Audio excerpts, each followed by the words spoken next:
नमस्कार दोस्तों, हमारे YouTube चैनल आध्यात्मिक ज्ञान टेक में आपका स्वागत है। इस चैनल के माध्यम से अध्यात्म ज्ञान प्राप्त करने के लिए चैनल को सब्सक्राइब करें, वीडियो को लाइक करें, शेयर करें, नहीं समझ में आता है तो कमेंट करें, ताकि कोई दिक्कत हो तो वीडियो में उसको सही से बना करके समझा करके फिर से दोबारा अपलोड कर पाऊँ। दोस्तों, ये अध्यात्म विद्या में आज महाविष्णु जी के लोक लोकांतर के बारे में हम लोग जानेंगे, लेकिन उसके पहले आपको बताना चाहेंगे कि जो सारे सृष्टि के सृजनहारा हैं वह अनादि ब्रह्म, पूर्ण ब्रह्म, सारे सृष्टि के मूल पूर्ण ब्रह्म कबीर देव 88,000 द्वीप के स्वामी हैं। तो वह मूल मालिक पूर्ण ब्रह्म ने वचन शक्ति से 16 पुत्रों की उत्पत्ति की।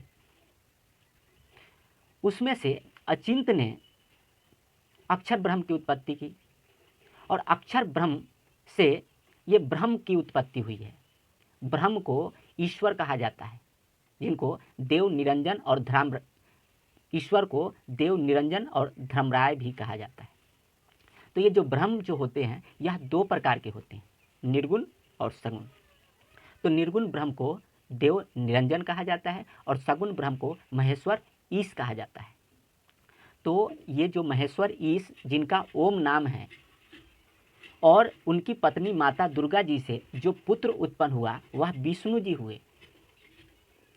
और विष्णु जी 64,000 तो 64,000 दिव्य वर्ष तक जो तप किए उनका तप निष्फल चला गया। फिर दोबारा तप किए तो महतत्व प्राप्त किए। तो 64,000 दिव्य वर्ष तक तप करने से महतत्व प्राप्त किए, जिसमें देवताओं का जो दिन और आयु होता है वह अलग होता है, मनुष्यों से अलग होता है। मनुष्यों का जो 1 वर्ष होता है ना, तो देवताओं का 1 दिन रात होता है। लेकिन काल चक्र को अगर जो सही से समझा जाए तो अब ये धरती वाला समय अलग है, लेकिन विष्णु जी का जो महाविष्णु जी का टाइम चक्र अलग चलेगा, गर्भोदकाशयी विष्णु जी का अलग चलेगा, क्षीरदाकाशयी विष्णु जी का अलग चलेगा। तो क्षीरदाकाशयी विष्णु जी के हिसाब से 64,000 दिव्य वर्ष तक, तो 64,000 दिव्य वर्ष तक तप किए तो महतत्व प्राप्त किए। और महतत्व के मर्यादा को तोड़ करके महतत्व के मर्यादा को तोड़ करके 7 द्वीप और 9 खंड में ब्रह्म भगवान ने सृष्टि का विस्तार किया है। तो 7 द्वीप और 9 खंड होता है, 7 द्वीप 9 खंड में ब्रह्म भगवान की सृष्टि है। तो यह जो ब्रह्म भगवान जो हैं वह 2 प्रकार के, जिसमें सगुण ब्रह्म को महेश्वर ओम कहा जाता है, उनको ईश कहा जाता है। तो यह जो ईश हैं यह खंड ब्रह्म के सृष्टि के निर्माण करता है। और माता दुर्गा जी और ब्रह्म भगवान से जो ये सृष्टि है, महतत्व वाला सृष्टि है, इसमें से 3 गुण हैं, सतोगुण, रजोगुण और तमोगुण। तो सतोगुण में जो सृष्टि है वह क्षीरदाकाशयी विष्णु जी का है, और रजोगुण में जो सृष्टि है वह गर्भोदकाशयी विष्णु जी का है, और जो तमोगुण है वह सृष्टि महाविष्णु जी के अंतर्गत आता है।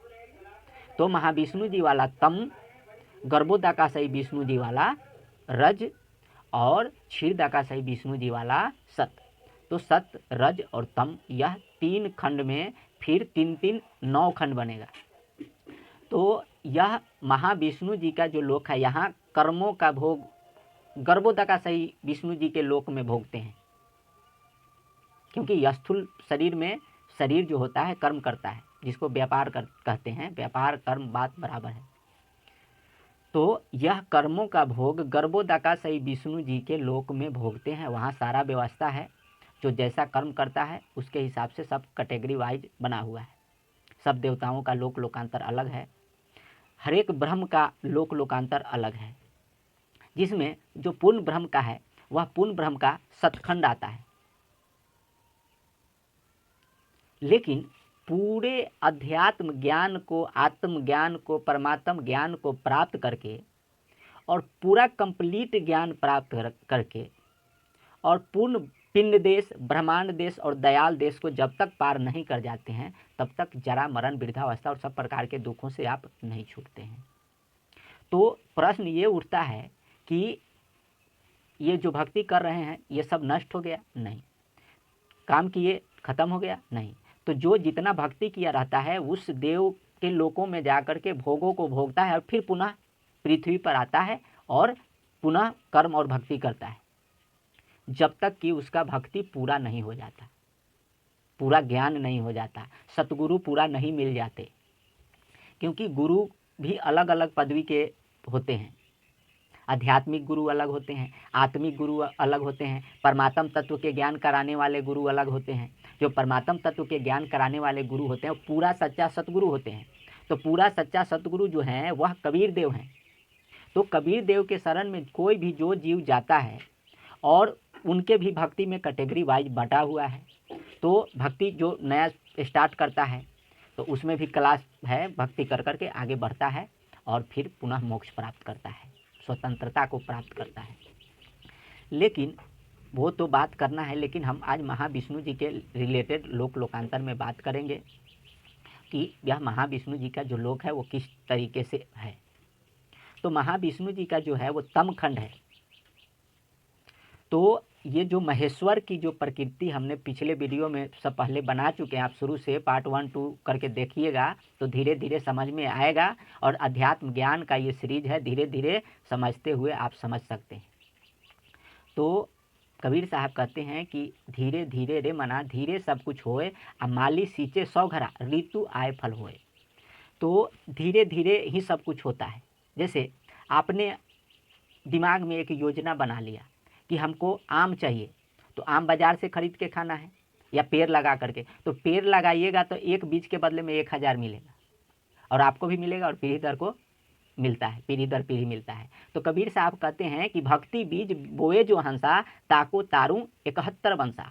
तो कबीर साहब का जो वास्तविक बीज मंत्र है, उस मंत्र को मूल मंत्र बना करके सतभक्ति करते हैं। तो कबीर परमात्मा का जो वाणी है कि 71 पीढ़ी को पार करते हैं, छुटकारा कराते हैं जन्म मृत्यु रोग और ये से, तो वह परमात्मा का है। तो यह जो अब ये महाविष्णु जी से रिलेटेड बात करेंगे। तो अचिंत से अक्षर उपजो भाई, निरंजन ब्रह्म अक्षर ते आई। तो यह जो निरंजन ब्रह्म है ये अक्षर ब्रह्म से इनकी उत्पत्ति हुई है। और अक्षर ब्रह्म के बाद ये जो ब्रह्म 7 द्वीप को तप करके राज प्राप्त किए हैं, जिसमें कबीर साहब कहते हैं कि 7 द्वीप को पायो राजू, भयो आनंद धर्म मन गाजू। तो 7 द्वीप और इसमें सतोगुण रजोगुण तमोगुण में ये 3 खंड 9 खंड बनता है। तो सतोगुण में क्षीरदाकाशायी विष्णु जी का है, और गर्भोदकाशायी विष्णु जी में रजोगुण है, और तमोगुण में महाविष्णु जी है। तो महाविष्णु जी को रोगी, गर्भोदकाशायी विष्णु जी को भोगी, और क्षीरदाकाशायी विष्णु जी को योगी कहा जाता है। तो रोगी भोगी योगी, ये चीज़ आपको समझने में आना चाहिए। तो महाविष्णु जी के लोक में यहाँ सब जन्म मरण वृद्धावस्था और सब प्रकार के रोगों से ग्रसित होता है जीव, इसीलिए रोगी कहा गया। इसके अलावा और भी रोग हैं, टेंशन में रोग अलग, और बहुत सारा। यहाँ 1-1 इंच थोड़ा सा ज़मीन किसी का कुछ ये हो गया तो मार करके ये बहुत सारा लफड़ा हो जाता है, यहाँ दिक्कत है। तो महाविष्णु जी रोगी, और यहाँ से जो कर्म करता है और आध्यात्मिक साधना करता है, भक्ति करता है, वह गर्भोदकाशायी विष्णु जी में ये ब्रह्म भगवान से रिलेटेड भोग करके फिर पुनः धरती पे आता है। और गीता में हम लोग पढ़ेंगे कि जो ये महेश्वर कहते हैं, क्योंकि यह जो गीता का जो ज्ञान है, भगवान विष्णु जी योग युक्त हो करके, महेश्वर से योग युक्त हो करके गीता का ज्ञान दिए। योग युक्त कैसे होता है, जैसे आप ब्लूटूथ से कनेक्ट कर लेते हैं कोई डिवाइस और बजने लगता है, उसी प्रकार से योग युक्त होकर के वो गीता का ज्ञान दिया गया था, जो कि महेश्वर का ज्ञान है। वहाँ आप पढ़िएगा, गीता पढ़िएगा तो सही से वहाँ महेश्वर लिखा हुआ है। तो ये ब्रह्म 2 प्रकार के, सगुण ब्रह्म को महेश्वर ओम कहा जाता है, नाम भी है वहाँ। तो ये सगुण ब्रह्म 9 खंड के सृष्टि के विस्तार करता है, जिसमें हम लोग आज महाविष्णु जी से रिलेटेड बात करेंगे। तो ये महाविष्णु जी में जो महेश्वर की प्रकृति है वह 3 प्रकृति, देवी, आसुरी और मोहिनी।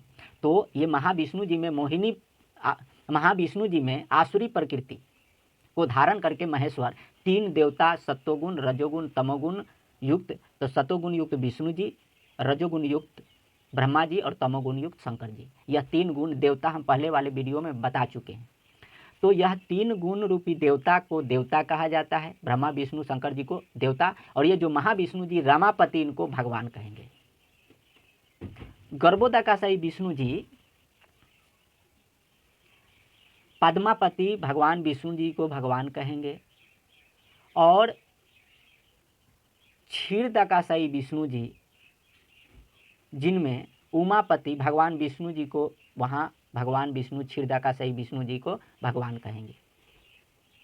तो यह 3 प्रकार के विष्णु जी हैं, और इन्हीं 3 प्रकार के विष्णु जी में 9 खंड बनता है, जिनको त्रिलोकीनाथ कहा जाता है। तो यह महाविष्णु जी में जो ब्रह्मा जी का जो 14 भुवन है, पाताल से लेकर के सतलोक तक, यह 14 भुवन ब्रह्मा जी का है, जिसमें हम लोग ये वीडियो जो रिकॉर्डिंग पृथ्वी पे कर रहे हैं, इसके नीचे 7 लोक और इसके ऊपर 7 लोक। तो नीचे के 7 तल, अतल, बीतल, सुतल, तलातल, रसातल, पताल, भूलोक, भूअरलोक, जनलोक, तपलोक, और सबसे ऊपर सतलोक है। तो सतलोक में सतपुरुष जी का लोक है।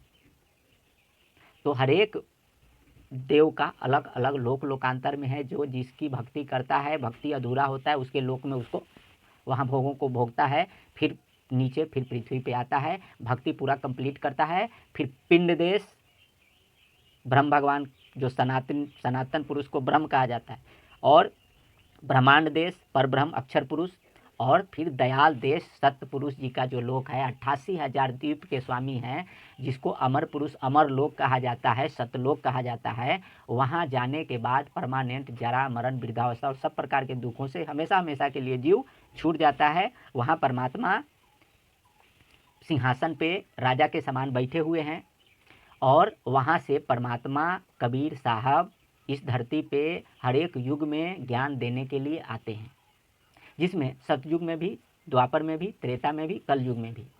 तो पूर्ण ब्रह्म का भी अवतार होता है, पूर्ण ब्रह्म भी इस सृष्टि में आते हैं ज्ञान देने के लिए। तो पूर्ण ब्रह्म जब सतयुग, त्रेता, द्वापर और इस कलयुग में आते हैं, तो हर एक युग में नाम है, पिछले वीडियो में बता चुके हैं। इस वीडियो में भी हम बता रहे हैं कि सतयुग में सतसुकृत का तेरा, त्रेता नाम मुनिंदर मेरा, द्वापर में करुणामय कहाए, कलयुग नाम कबीर धराए। तो कलयुग में कबीर देव के नाम से वो परमात्मा इस धरती पे आते हैं और ज्ञान दे करके भक्ति मुक्ति का मार्ग बता करके जाते हैं, और भक्तों से भक्ति करा करके उद्धार करते हैं। तो पूर्ण ब्रह्म जो सारे सृष्टि के मूल हैं, तो पिछले वीडियो में हम बताए, उन्हीं की पूजा करनी चाहिए। क्योंकि कोई भी वृक्ष है तो मूल में जल डालते हैं, जड़ में पानी पटाइएगा तो सारा वृक्ष हरा भरा हो जाएगा। तो पूर्ण परमात्मा की भक्ति तत्वदर्शी गुरु बना करके करिएगा, करने से तो सारे विभागों में भक्ति हो जाता है, क्योंकि वो तत्व ज्ञान के हिसाब से सब सेटिंग होता है। क्योंकि अब इसमें हम एक शब्द बोल दिए, प्रथम गुरु को वंदना, दूजा आदि गणेश, तीजा माते शारदे, कंठ करो प्रवेश। तो इसमें से जो आम जीव होगा उसको कुछ समझ में नहीं होगा, लेकिन जो तत्वदर्शी होगा इसको ज्ञान के हिसाब से सेट कर देगा और फिर बता देगा कि इसका मतलब क्या हुआ। तो जब परमात्म तत्व वाला ज्ञान हम लोग आगे पढ़ेंगे तो इस सब को विस्तार से जानेंगे, और हमारा अध्यात्म ज्ञान से दिमाग परिपक्व होते चला जाएगा। और जैसे जैसे, क्योंकि ये जो अध्यात्म ज्ञान और ये ब्रह्म ज्ञान होता है ना, यह जानने मात्र से ही ये फल देता है। आप जाने और ये अपना काम करने लगेगा। जानने मात्र से काम होता है। इसमें उठा करके कोई लंबा चौड़ा उल्टा टांग लटकना नहीं है, ना हाथ ऊपर टांग के भक्ति करना है, ना आग में मुड़ी को घुसाना है, न कपड़ा उतारना है, न देह में माटी राख लपेटने की जरूरत है। ज्ञान प्राप्त करके और नाम जप और सुमिरन करना पड़ता है, क्योंकि भक्ति का मेन फार्मूला है भक्ति भजन हरि नाम है, दूजा दुख अपार, मनसा वाचा कर्मणा कबीरा सुमिरन सार।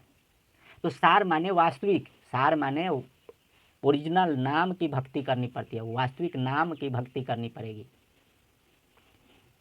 तो शब्द शब्द बहु अंतरा, तो शब्द शब्द में बहुत अंतर होता है, लेकिन जो सार शब्द होता है, वास्तविक शब्द होता है, उसका मूल कीमत होता है, और वास्तविक शब्द से वास्तविक काम होता है। नाम नाम सब कोई कहे, नाम न चिन्हे कोई, और नाम चिन्ही सतगुरु मिले, नाम कहावे सोई। तो नाम जो पहचान करता है और पारखी गुरु नाम बताता है, उससे काम होता है।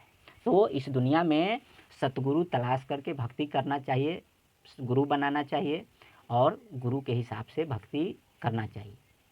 तो ये महाविष्णु जी के हम ये सब समझ लिए हम लोग कि महाविष्णु जी का जो पाताल से लेकर के सत्यलोक तक यह 14 भुवन है। फिर विष्णु जी का जो है पाताल से लेकर के सत्यलोक तक फिर 14 हैं, और शंकर जी के ये रुद्र और शंकर जी के इसमें प्लस हो जाएंगे, 28 हो जाएंगे। और फिर ये महेश्वर की जो प्रकृति और ये महेश्वर के ये 56 भुवन हो जाएंगे, 56। अब फिर महाविष्णु जी का ये एक तमखंड खत्म होगा। तो यह स्थूल हो गया, महाविष्णु जी स्थूल, गर्भोदकाशायी विष्णु जी सूक्ष्म और क्षीरदाकाशायी विष्णु जी कारण। तो ये स्थूल महाविष्णु जी तम। इसमें से 3 देवता ब्रह्मा विष्णु और शंकर जी को देवता कहा जाता है, भगवान नहीं। भगवान विष्णु जी को कहा जाता है। तो जो विष्णु जी तप करके महतत्व प्राप्त किए, अब महतत्व में 3 गुण विस्तार हुआ। तो तम खंड में महाविष्णु जी रमापति, और गर्भोदकाशायी विष्णु जी में पद्मापति, क्षीरदाकाशायी विष्णु जी में उमापति। तो यह विष्णु जी का ये 3 हो गया, क्षीरदाकाशायी विष्णु जी, गर्भोदकाशायी विष्णु जी और महाविष्णु जी। तो ये तम खंड में महेश्वर आसुरी प्रकृति को धारण करके सृष्टि विस्तार करते हैं। इसमें भी पिंड ब्रह्मांड और ये बनता है।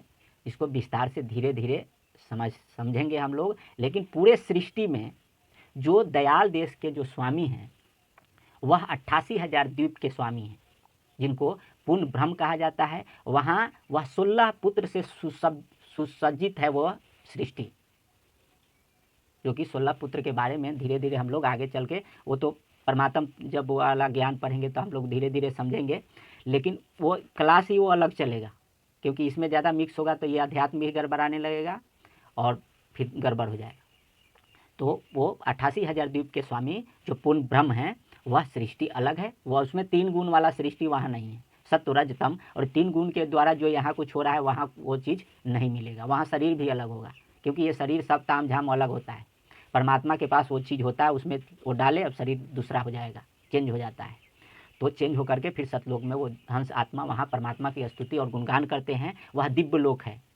जो दयाल देश के स्वामी हैं वह 88,000 द्वीप के स्वामी वह पूर्ण ब्रह्म है। उसके नीचे अक्षर पुरुष जिसको पर ब्रह्म ब्रह्मांड देश के स्वामी हैं, और पिंड देश के स्वामी ब्रह्म, इसको ब्रह्म ईश्वर देव निरंजन कहा जाता है। ये 7 द्वीप और 9 खंड के स्वामी हैं। तो ये 9 खंड में जो महेश्वर 3 गुण के, ये महाविष्णु जी के बारे में हम लोग समझ लिए। गर्भोदकाशायी विष्णु जी का कैसे आगे चर्चा करेंगे, क्षीरदाकाशायी विष्णु जी का क्या है आगे चर्चा करेंगे। और धीरे धीरे हम लोगों का ज्ञान, अध्यात्म ज्ञान कंप्लीट होते चल जाएगा और हम लोग ज्ञान से ज्ञान्वित होंगे। और धीरे धीरे इस चैनल पे बने रहिए। चैनल को सब्सक्राइब करिए, लाइक करिए, नहीं समझ में आता है तो कमेंट करिए, शेयर करिए और इस चैनल पे बने रहिए। और धीरे धीरे अध्यात्म ज्ञान वाला वीडियो हम अपलोड करते रहेंगे।